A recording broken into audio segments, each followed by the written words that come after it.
होता है। लेकिन उन्होंने कहा था हम पूंजीपतियों का जो विदेशों में पैसा जमा है, काला धन जमा है, जैसे ही सरकार में आएंगे वो सब काले धन को लाएंगे और प्रत्येक व्यक्ति के खाते में 15-15 लाख रुपया हम डालेंगे। बताओ किसी को मिला?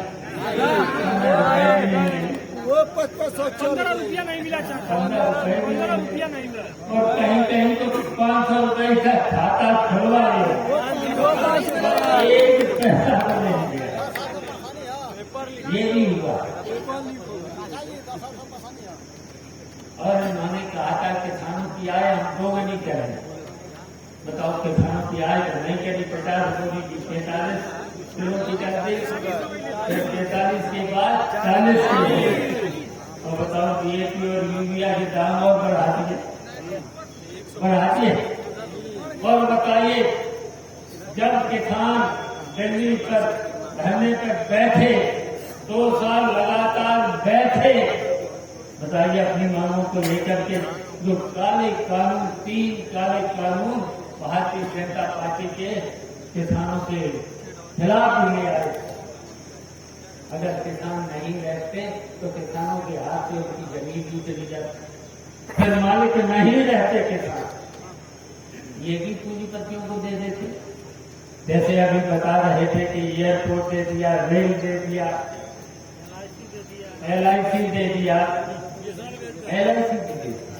जितनी मुनाफे की संस्थाएं थी सबकी सब इन्होंने निजीकरण करके पूंजीपतियों के हवाले, और पूंजीपतियों से उसमें से भारी कमीशन भी दिया। कमीशन देकर के बताइए, कमीशन तो यहाँ तक लिया, जबकि अगर कोई सुविधा देना चाहिए था गरीबों को, किसानों को, मेहनत मजदूरी करने वालों, और उन्होंने कर्जे किसके माफ कर दिए? अपने मित्र पूंजीपतियों। अब तो समझिए कौन कौन समझ रहे हैं, कौन कौन है? तो उनके कितना रुपए माफ किए? 16 लाख करोड़ रुपया उनका मुनाफा कर दिया, और चंदे के नाम पर चुनाव में जो खर्च हो गए भारतीय जनता पार्टी चुनाव, और कर्जे किसके माफ करना चाहिए? किसान के, गरीब के 16 लाख करोड़ रुपया, उसमें से कमीशन लिया 10,000 करोड़ रुपया। बताओ लिया? बताओ इतने में तो पूरे उत्तर प्रदेश के किसानों का, गरीबों का सबका कर्जा माफ हो जाना चाहिए। फिर उन्होंने कहा था कि हम सस्ती बिजली, 24 घंटे बिजली, कहा था, तब कहा था, नहीं भूखे लोगों ने कहा था। कितने भूखे लोग, और आप कहां पर आए और क्या क्या उन्होंने बोला था? अब याद करा करो, जब कोरोना आया था तब क्या दवाइयां तो उन्होंने दी नहीं, सस्ती दवाइयां तो दी नहीं, ऑक्सीजन का इंतजाम तो किया नहीं, और एकदम क्या रेल बंद। बताओ ऐसे निर्णय लेना चाहिए? रेल बंद, बसें बंद, फैक्ट्रियां बंद। जो यहाँ के लोग बाहर अपना नौकरी करने गए थे, गुजारा करने गए थे, बताओ ये फिर कोरोना का हाल क्या हुआ? फिर इन्होंने क्या किया? बताओ ताली और थाली बर्बादी का काम किया। बताओ थाली और ताली से कहीं कोरोना जाए, और जब सबके सब इकट्ठे कर दिए। बताओ सब चीजें, अगर कोई कारखाना करता रहता, कहीं पर रेल चलती रहती, बसें चलती रहती, तो अपने घर तो पहुंच जाते, सब लोग अपने घर पहुंचाए जा सकते थे। मैं ना बेवकूफों का था, तो बेवकूफ कहिए। बताओ ऐसा निर्णय लेना चाहिए था? बताओ बड़े अपने को बड़े बोझ मान रहे हैं। और ऐसे ही बताइए जब नोटबंदी हुई तो क्या, बताओ बड़े घमंड में तो 12 बजे के बाद 500 नोट का और 1000 का नोट कागज का टुकड़ा होता है। बताओ इतना अहंकार, बताओ अहंकार था कि नहीं था? और अभी तक रहा। लेकिन अब जब जनता ने, पूरे देश की जनता ने, इंडिया गठबंधन ने और समाजवादी पार्टी ने, और समाजवादी पार्टी के जो कार्यकर्ता हैं, बूथ से लेकर के, सेक्टर से लेकर के, प्रधान से लेकर के प्रधान भी, बताइए जनप्रतिनिधियों का कोई भारतीय जनता पार्टी के राज में प्रधानों से लेकर कहीं पर भी सम्मान है? बताओ। अब यहाँ पर मंत्री आए हैं और धमकी दे रहे प्रधानों को, बस्ता जमा करा रहे हैं। और बताइए किसी भी कार्यालय में, तहसील से, थाने से, डीएम के कार्यालय से लेकर के, एसएसपी के कार्यालय से लेकर के, बताओ बिना तहसील के कोई काम हो रहा है इस राज्य में? बताओ। और क्या भगवान राम के राज में ऐसा? और मुझे तो लगता है कि ये असली हिंदू नहीं, नकली हिंदू है।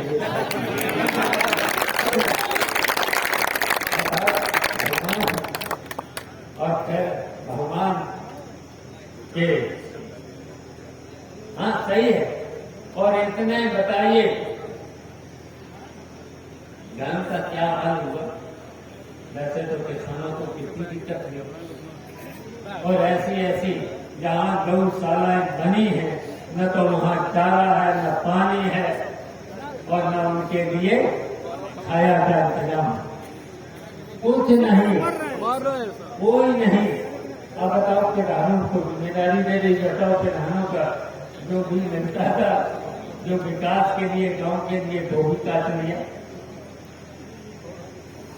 और आपकी बात तो कौन विकसित यात्रा निकली?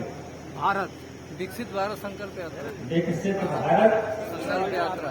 हाँ यात्रा, बताओ सबसे प्रधान निकले। प्रधानों की वैसे तो निधि भी काट ली, और उसमें से प्रधानों से 25-25 हजार रुपए प्रधानों से ले लिए। शायद चेयरमैन साहब के यहाँ से भी आया कोई नहीं बचा है जनता का चुनाव हुआ लो, तो ऐसा हुआ। और धमकियां, बताओ ऐसे जो मंत्री धमकी दे प्रधानों को, लोकतंत्र पे जो बाबा साहब ने हमें अधिकार दिया है, वोट का अधिकार दिया है, जिसके जहां चाहे, जहां इच्छा हो, जिसने जिस से सरकार, अगर अगली सरकार बने तो अच्छी सरकार के लिए वोट करें। तो बाबा साहब ने यही तो संविधान दिया, सबको मत देने का अधिकार दिया बाबा साहब के संविधान ने तो दिया। अब बताइए मंत्री धमकी दे तो हम तो कहेंगे, हमने तो अध्यक्ष जी से भी कहा, गुरुनाथ जी से कहा, इसकी कंप्लेंट होना चाहिए। अगर कोई भी मंत्री यहाँ आकर के अगर धमकी दे जनता के चुने हुए लोगों को, तो फिर वो मंत्री पद लायक नहीं है, और फिर यहाँ पर नहीं आना चाहिए।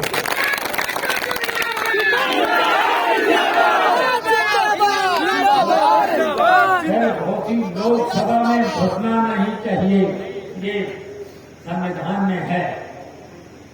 धमकी नहीं दे सकते वोट के लिए, इच्छा है उसकी, स्वतंत्र है वोट देने के लिए।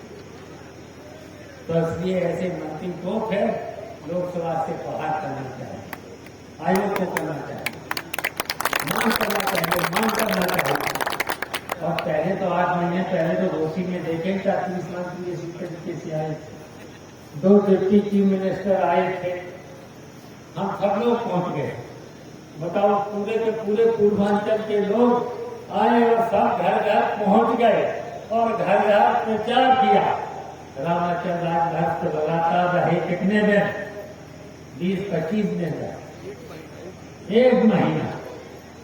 हम तो केवल रहे थे केवल 7 दिन। बताओ 7 दिन में मीटिंग तो बहुत हमसे करा ली थी, सवेरे ले जाते थे मुझे 7-8 बजे से लेकर के रात में 12-1 बजे आए थे। रात का आना था मुझे 7 बजे और आप आए थे हम 12:30 बजे चुनाव प्रचार करते करते। तो इसलिए हम कहना चाहते हैं आप सब लोगों ने हिम्मत दिखा करके सुधाकर सिंह को 40,000 वोटों से जिताया था। डरे नहीं थे आप, डराने की बहुत कोशिश की और खासकर अल्पसंख्यक मुसलमान भाइयों को पुलिस ने कितना डराने का काम किया। हम लोगों को 2-2 बार मुस्लिम बस्तियों में जाना पड़ा था, हिम्मत बनाना पड़ी थी और जैसे ही हिम्मत बनी उन्होंने सबका सब भूल दिया। और उसी तरीके से अभी संभल से लेकर के बदायूं से लेकर के मैनपुरी में फिर पुलिस से आतंक मचवाया। लेकिन मैं बधाई देना चाहता हूं संभल बदायूं के अल्पसंख्यक मुसलमान भाइयों को बधाई देना चाहता हूं। कहीं कहीं लाठी भी पड़ गई है, लेकिन लाठी पड़ने के बाद भी उन्होंने वो बूथ पर जाकर के वोट डाला और भारतीय जनता पार्टी को हराने का काम किया। देख लेना कितने वोटों से वहां भारतीय जनता पार्टी बहुत वोटों से हारे। आतंक करने के बावजूद भी ये सीधे भारतीय जनता पार्टी के लोग संविधान को मानते नहीं, कानून को मानते नहीं, लोकतंत्र को मानते नहीं, तो ये केवल तानाशाही के रास्ते पर जाना चाहते हैं। तानाशाही ऐसा तो राज बताओ अंग्रेजों का भी नहीं था, ऐसा तो नहीं था जिस तरीके से आज हिंदुस्तान में बताओ विपक्ष को खत्म करना चाहते हैं। बताओ विपक्ष के नेताओं को, यहाँ तक कि मुख्यमंत्रियों को झूठे मुकदमों में ये बताओ आजम खान 10 बार के विधायक, 2 बार के MP, उनकी पत्नी 2 बार की सांसद और सांसद के साथ साथ MLA और एक कॉलेज की डिग्री कॉलेज की प्रिंसिपल और बेटा 2 बार का विधायक, सबको दी। और एक बेटा को रामपुर, आजम खान को सीतापुर और बेटे को हरदोई की। ऐसा कभी हुआ? ऐसा कभी नहीं हुआ। और जनप्रतिनिधियों के प्रति ऐसे ही इरफान सोलंकी कानपुर का विधायक, रमान राम का आजमगढ़ का विधायक बताइए, सांसद भी रहे। और अगर भारतीय जनता पार्टी में चले जाए तो बिल्कुल सारा माफ हो जाएगा, बिल्कुल सारा माफ हो जाएगा, एकदम पवित्र हो जाएगा। तो बताओ इतने तो बेईमान है कि नहीं? गलत नहीं। तो इसलिए इनको हटाना है। 1 जून को खाके का दबा करके राजीव राय को जिताना और उसमें भी जिताना है। ये जीते तो नहीं। बताइए, उन्होंने 2 करोड़ लोगों का वायदा किया था, नौकरी तो दी नहीं। और नौकरी अगर दे रहे हैं कहीं कहीं, कितने पैसे? संविधान को कितनी संविधान 8.5 और 10 से ज्यादा नहीं करेंगे थे जिनका डिग्रियां हैं। 10 बरिस में पुलिस की भर्ती आई, वो भी आउटसोर्स पर और केवल संविदा के साथ साथ आउटसोर्सिंग में तो 8,000 देते। 8,000 बताओ, 8,000 और 10,000 में बताइए आज के समय में परिवार चलेगा? अगर बताओ एक हमें आप बिना बिजली के दुकान चलेगा नहीं। सब घरों में बिजली अब चाहिए। और कहीं अगर एक कमरे में AC लगा दी जाए तो बताओ फिर कितने का जाएगा? मतलब पढ़े लिखे उनकी दुनिया है। और अगर नौकरी नहीं मिलती तो बेचारों की शादी भी नहीं हो पाती। बताओ लड़कों की शादी की भी परेशानी है। पढ़े लिखे डिग्रियां प्राप्त होने के बाद तो बताओ नौजवानों, ऐसी सरकार हटना चाहिए।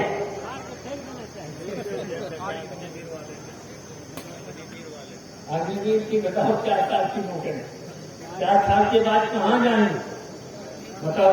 4 साल के बाद अगर शादी हो गई तो फिर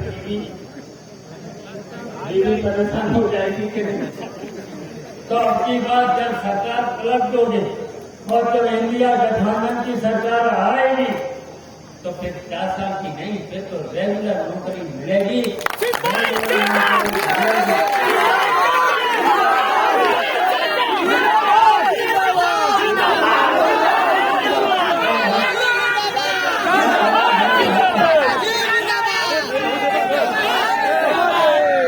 जब नेताजी की सरकार थी, अखिलेश यादव की सरकार थी, तब जो बेचारे किसान हैं, गरीब हैं, मेहनत करने वाले लोग हैं, मेहनत मजदूरी करने वाले लोग हैं, जिनकी उम्र 63 साल हो गई है, उनको बुढ़ापे का सहारा के रूप में बताइए पेंशन देने का काम किया था। बूढ़े और बूढ़ियों को दिया था, वो भी इन्होंने खत्म कर दिया। बताओ जब सरकार के लिए हटेगी, आपकी सरकार इंडिया गठबंधन की समाजवादी पार्टी की सरकार बनेगी तो पेंशन को भी बहाल किया जाएगा। और महिलाओं को फिर 1 लाख रुपया महिलाओं तो बताओ फिर तो उनका बुढ़ापा ठीक से कटेगा और सम्मान भी होगा। जब महिलाओं की पूरी महिलाओं के पास 1 लाख रुपया होगा तो उनके घर वाले सम्मान देंगे। तो इसलिए ऐसी योजना होना चाहिए। नेताजी के समय में बताओ कितने चुंगी माफ, किसानों कर्जे माफ, कच्चा वाला तक की फीस माफ, लड़कियों को जब एंटर करने के बाद 30,000 बताओ सभी वर्ग के लोगों को, बताइए सभी वर्ग के लोगों के लिए काम किया। 30,000 रुपए लड़की को इसलिए दिया था या तो BA में पढ़े या पढ़ाई करे, अगर पढ़ाई नहीं करती है तो अपना चाहे शादी में खर्च करे, चाहे अपने परिवार के खर्चे में करे, ऐसा कानून बनाते हैं। तो इसलिए ऐसे कानून होना चाहिए। हमेशा समाजवादी पार्टी जब सरकार रही जो वादा किया, मैनिफेस्टो में जो भी किया और जो भी मांग की, अगर जनता ने कोई चीज ऐसी रह गई है, अगर मांग करी है उस मांग को भी पूरा किया। लोगों ने बता दिया है, इसलिए हमारी अपील है कि 1 जून को साइकिल का प्रचार करा करके और जो बताइए जो अभी राशन जो किया जाए सड़ा हुआ 5 किलो दिया जा रहा था, सड़ा रखाया पता नहीं कब का। और आज की बार इंडिया गठबंधन की जैसे सरकार बनेगी, राजीव राय जिंदाबाद।